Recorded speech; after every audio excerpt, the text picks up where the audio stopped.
In our digital world, seeing isn't always believing anymore. So today, we're going to sharpen our digital detective skills.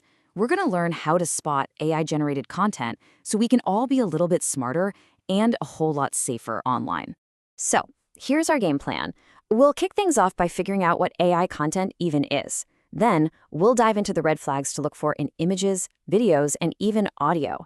And we'll wrap it all up with a handy fact-checking toolkit that you can use anytime you see something online that makes you go, All right, section 1. What is AI content? Let's start right at the beginning.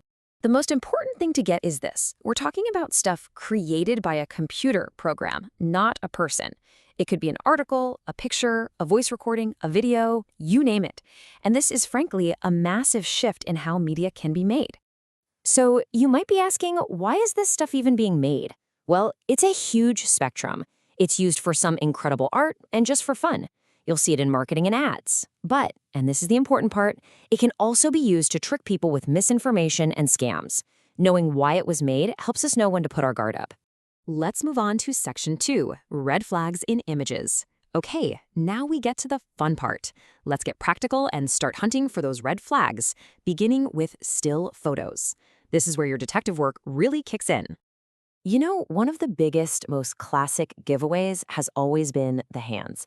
Now, AI is getting better, for sure, but hands are just so complex that they can still really trip up the programs. So, what should you be looking for? Seriously, count the fingers. Are there too many? Or maybe not enough?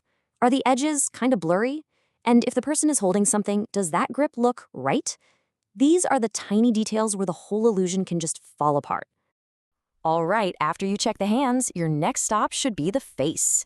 Our brains are actually hardwired to recognize faces, which means we're surprisingly good at noticing when something just feels a little off. Look for that empty, vacant stare or skin that looks way too smooth, almost like plastic. And don't be afraid to zoom in on the details. Are the teeth weirdly stretched out or crooked? Does the hair just sort of melt into the background? Oh, and here's a pro tip. Check the reflections in eyeglasses. Often, they won't match what's supposed to be happening around them at all. Now, it's super easy to get fixated on the person or object right in the front, but please don't forget to scan the background. That's often where the biggest clues are hiding. Sometimes the AI gets a little lazy and just starts to copy and paste things to fill up the space. You might see the exact same person showing up over and over again in a crowd, or bizarre repeating patterns that just make absolutely no sense. Okay, section 3, glitches in videos. So what happens when those still images start to move? Well, spotting fakes in video uses all the same skills we just talked about, but now that there's motion, we get a few extra clues to work with. What you're looking for here are things that just break the illusion of real life. Like, does the person blink naturally or not at all? Are their movements kind of stiff and robotic? And pay really close attention to the mouth. If the words you hear don't perfectly sync up with the lip movements you see, that is a huge, huge red flag. And yep, you guessed it, just like with still images, you have got to look for those weird inconsistencies in the background of a video. It's so important. You can really see how AI struggles with complex scenes. You'll see those same cloned people in the crowds again, sometimes even with missing arms or legs. Watch for backgrounds that seem to warp or get blurry in unnatural ways.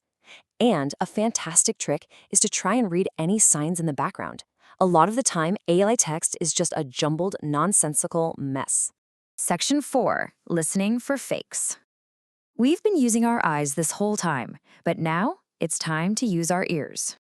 Let's just be honest, spotting fake audio is tough. It is probably the hardest format to nail down.